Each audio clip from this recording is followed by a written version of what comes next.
Berbuka puasa, kita disunatkan untuk mengawalkan berbuka. Jangan dilengah-lengahkan. Bila azannya Allahu Akbar, Allahumma laka sumna wa bika amanna wa laka aslamna wa ala rizkika aftarna birahmatika ya marrahimin walhamdulillah bil alamin. Makan. Ada orang tu terlampau nak cepat, dia dengar je bunyi dekat surau tu, pegang. Dan nak azan ni, pegang. Wah, tamat, pegang. Bapaknya. Sup dia yang pertama sekali buka puasa. Hole in one, nak dapat pahala paling banyak sekali. Kita orang yang pertama buka puasa dekat Subang Bestari. Barunya asap rupanya up, test 1 2 up, test lah, testing. Dah telat bah. Malantak lah kau. Kau kodok lah balik. Tak apa suruh. Lepas tu dia terdengar pula ustazah tu mengajar dekat kuliah duha tu.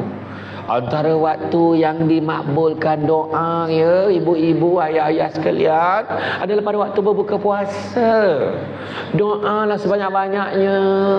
Tu ustazah tu dengan gaya-gaya dia. Hari tu ayah kita doa sebiji macam doa majlis rasmi kerajaan negeri. Allahu Akbar. A'udzubillahi minasyaitonirrajim. Bismillahirrahmanirrahim. Allahumma lakas sumna wa bika amanna. Ya Allah, Kaulah yang Maha Pengasih lagi Maha Penyayang. Kami sedar kekurangan kami, ya Allah. Yang anak nengok tahu kupah ni, Allah. Aduh, bila lah boleh makan. Yang mak macam ni muka tak puas hati tengok ya. Nak mati bapak kau ni. Setengah jam doa. Akhirnya walhamdulillah rabbil alamin, al-fatihah. Oi, ada lagi. Oh gila ni, jangan. Okey, jangan macam tu. Kemudian tadarus. Tadarus mengaji Al-Quran. Ngaji mestilah bacaan bersemak. Ada orang tu kadang, tak apalah saya join dekat tepi je, saya tak apa, saya ikut dalam hati. Apa susah pula? Asal kau tak baca? Aku baca mengangkat. Orang lain elok bersela, kau mengangkat kenapa? Dah macam tu on pula mengangkat bang. Aduh, parah. Tak adalah bacaan aku tu yang macam gagap-gagap sikit, tak lancar. Ingat apa? Kemudian bila baca tu kena sabar. Bukan semua orang pandai ngaji. Dah tahu tak pandai, pergilah belajar. Baca. Allazina amanu, ya Allah. Yang dengar tu sazah pula tu. Kak, bukan macam tu. Jaga panjang pendek. Na'amanu. Ulang balik. Allazina amanu. Kak, pandang muka saya kak. Ustazah ni pandang muka saya. Pandang. Hilang sabar ustazah. Pandang muka saya. Allazina amanu. Ulang balik. Allazina. Kak diam.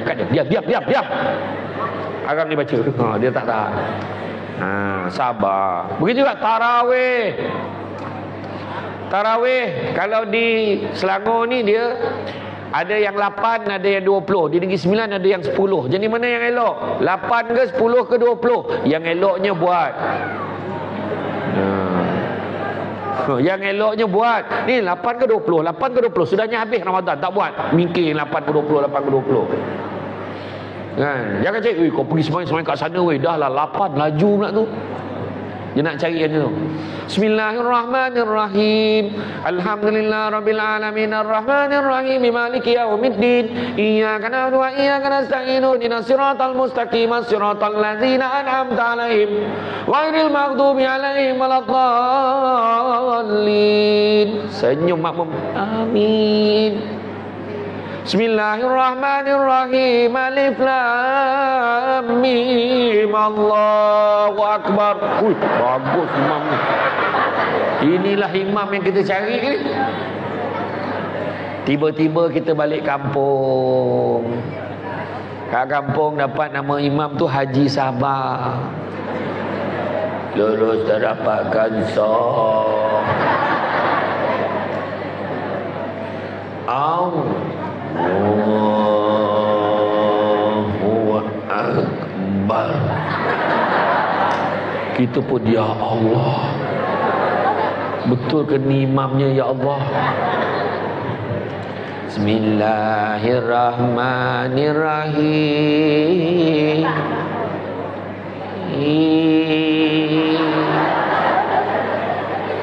Alhamdulillahi Rabbil Alamin.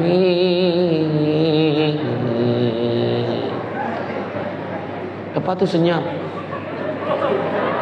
Atau pengajian orang. Ar-Rahmanir-Rahim. Batuk pula. Maliki Yaumiddin. Makmum belakang, ini baru isyak ya Allah. Sebenarnya kalau ikut imam kena sabar. Kena ikut daripada mula sampai habis. Sabar. Tenang-tenang. Kalau rasa imam tu slow, tak apalah, terlelak lu. Betul pun. Okey. Tarawih jangan tinggalkan. Kemudian apa? Lailatul Qadar. Ada satu malam pada bulan Ramadan yang malam istimewa, namanya malam Al-Qadar. Lailatul Qadri khairum min alfi syahr. Malam Al-Qadar lebih baik daripada 1000 bulan. Bukan malam dia, oi.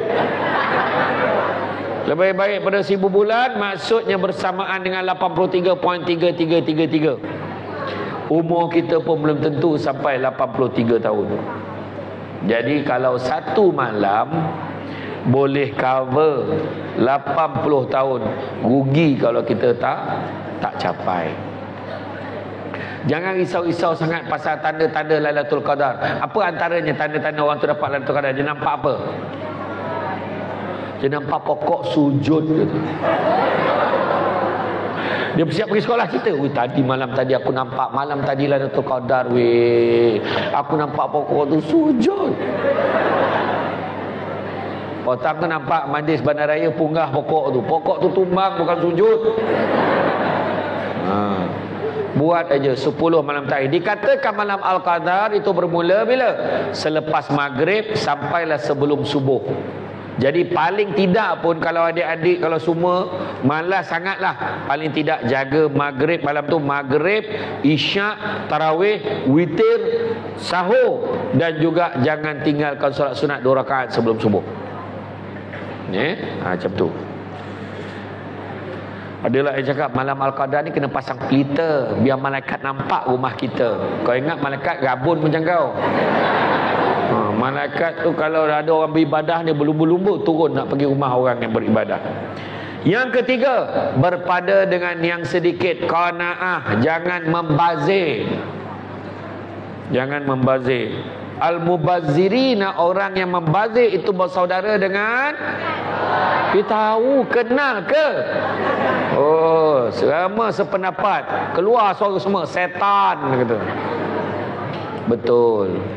Sesungguhnya syaitan itu adalah makhluk yang paling Allah tak suka.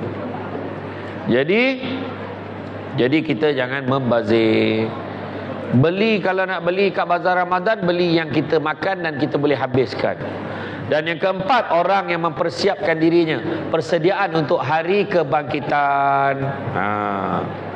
Okey, saya nak share sikit. Nak share sikit sebagai penutup.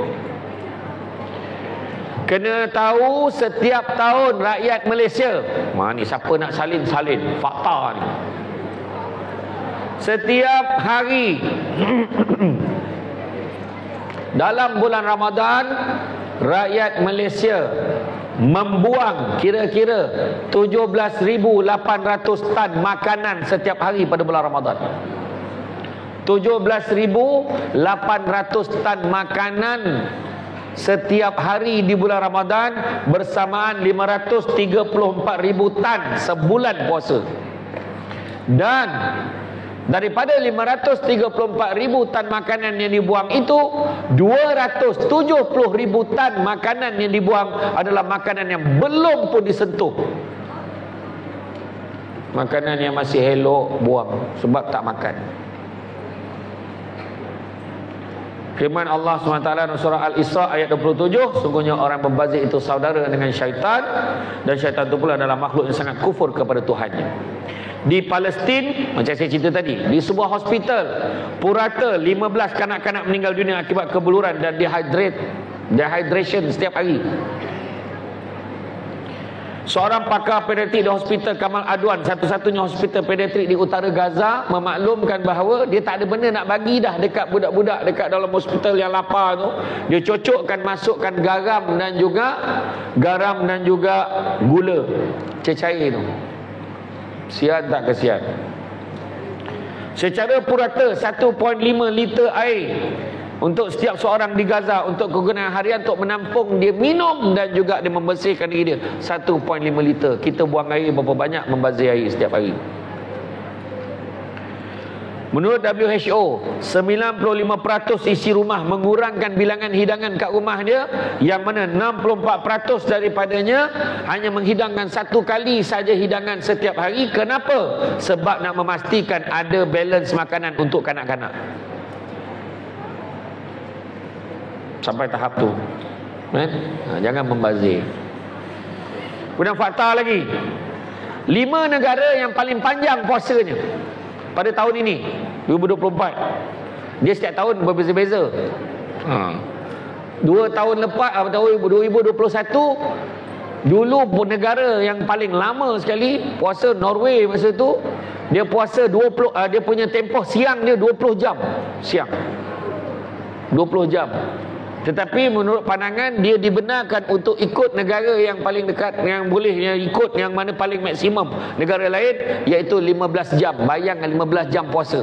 Katalah kita puasa 15 jam, kita sahur pukul 6 lah katakan, 7, 8, 9, 10, 11, 12, 1, 2, 3, 4, 5, 6, 7, 8, 9, 10. Pukul 10 malam baru boleh buka. Bayangkan pukul 7 pun macam ni. Tentu. Dah macam orang dah tak cukup apa dah. Kan? Bayang aku 10. Itu 15 jam sebab diikut negara Arab. Masa tu sebab negara Arab sendiri pun 15 jam siang. Siangnya panjang.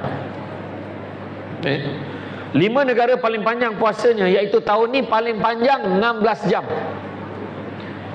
Iaitu pertama Nuuk di Greenland, Reykjavik di Iceland, Helsinki, Finland, Stockholm, Sweden, dan Glasgow, Scotland. Itu 5 negara yang paling panjang sekali puasa ni. Negara yang paling singkat puasanya, iaitu hanya 11 jam. Tahun ni 10 dan 11 jam. Tahun sebelum ni ada, dulu di Amerika Selatan ada yang cecah 9 jam je puasa siang dia. Yang ni negara paling singkat puasanya. Manalah tu nak buat lawatan sambil belajar bulan puasa. Yang pertama di Christchurch, New Zealand, Puerto Montt, Chile, Canberra, Australia, Montevideo, Uruguay, dan Cape Town di South Africa. Jadi tu 5 negara yang pendek puasa ni. Nak buat lawatan, pergilah. Jadi puasa ni ibadah yang istimewa. Saya nak share satu benda. Okey. Tahu tak Nabi sempat puasa berapa kali dalam sepanjang hayat Nabi? Berapa kali Nabi sempat puasa? Okey, kita tanya cikgu. Ustazah mana Ustazah? Ustazah dia mula macam-macam nak tanya pula. Dia kata, tak apa, tak ada, jangan risau, tak ada, saja nak buat getar. Segar mata ngantuk tadi. Tak macam ni. Nabi sempat berpuasa 9 kali dalam tempoh hayat Nabi. Waktu turun ayat yang tadi tu, ya ayyuhallazina amanu kutiba alaikumusiyam tu, macam mana cara Nabi puasa? Nabi puasa seperti mana orang sebelumnya. Macam mana cara orang tu puasa? Dulu puasa macam ni syarat dia. Puasa mesti pada waktu maghrib mesti berbuka. Faham tak maksud saya? Waktu maghrib mesti berbuka. Tempoh dia boleh makan ada pada waktu maghrib sampai isyak saja. Lepas isyak kena puasa balik. Dulu. Dan ketika turun ayat ni, surah Al-Baqarah ayat 183, pada ketika itu ada yang puasa, ada pilihan. Ada yang puasa, ada yang boleh tak puasa. Tetapi yang tak puasa tu kena ganti dengan bayar. Sampailah sekarang ni, caranya kalau tak puasa, kalau boleh memang kena ganti dulu. Kalau dah tak larat, dah tak raya, dah memang sakit, mudarat, baru bayar. Faham Jadi ada seorang sahabat, dia pada waktu maghrib tu dia terlelap. Ni satu isyarat. Contoh, kan saya kata tadi maghrib mesti berbuka. Tapi dia sebelum asar tu dia terlelap. Dia tidur, jaga-jaga, dah selesai dah waktu maghrib tu punya azan tu. Dia dah selesai waktu maghrib tu masuk, maka dia tak boleh berbuka. Dia kena sambung puasa. Jadi seorang sahabat ni, siapa tak nama dia? Tak ingat. Tapi seorang sahabat Nabi ni, dia bekerja kat ladang kurma. Dia terlelap sebab penat kerja agaknya. Lepas asar tu terlelap, jaga-jaga dah maghrib. Dia tak sempat makan, maka dia terus puasa. Esok tu dia tumbang, dia pengsan di ladang kurma tu masa bekerja. Kemudian Sayyidina Umar pada waktu malam hari dia menggauli isteri dia selepas isyak. Maka dia mengadu pada Nabi. Bila mengadu pada Nabi, maka dengan itulah turun satu lagi ayat, iaitu surah Al-Baqarah ayat 187. Ayat 187 tu yang memberitahu apa? 187 tu Allah Ta'ala bagi tahu. Mana pula ayat ni? Dah tak jumpa pula dah. Sekejap Yang memberitahu boleh menggauli isteri, boleh makan dan minum pada waktu malam, sehinggalah kamu menyedari ada perbezaan antara benang putih dan benang hitam. Maksudnya sedar akan terbitnya fajar. Nanti tengok balik surah Al-Baqarah ayat 187. Nampaknya benang hitam dan putih, mana dah sedar dah siang, maka tak boleh lagi dah. Baca balik satu. Jadi itu sebab kita dapat puasa macam mana yang kita puasa pada hari ni. Jadi syukurlah kita tak puasa macam orang dulu. Bayangan kita hanya boleh makan waktu maghrib sampai isyak aja. Lepas tu tak boleh. Oh, parah kita, dah lah kena tarawih kan. Jadi dan begitu juga kesimpulannya, bulan puasa ni kalau boleh jangan tinggalkan amalan-amalan. Berpuasa dengan sebenar-benarnya. Hidupkan amalan dengan amalan disyariatkan. Tingkatkan amalan harian. Jangan tinggal solat sunat tarawih. Bertadaruslah, memperbanyakkan sedekah. Berilah makanan pada orang berpuasa. Bukan siang hari, waktu nak buka tu bagi. Sedekah. Bersederhana dalam berbelanja, jangan membazir. Jaga panca indera dari melakukan maksiat. Tunaikan umrah jika mampu. Jadi saudara-saudari yang dikasihi sekalian, teringat macam mana Nabi naik ke atas mimbar. Kemudian Nabi sebut amin, amin, amin. Sahabat tanya, ya Rasulullah, aku nampak engkau mengaminkan sedang aku tak nampak, tak ada sesiapa pun yang baca doa. Nabi kata sungguhnya malaikat Jibril baca 3 doa.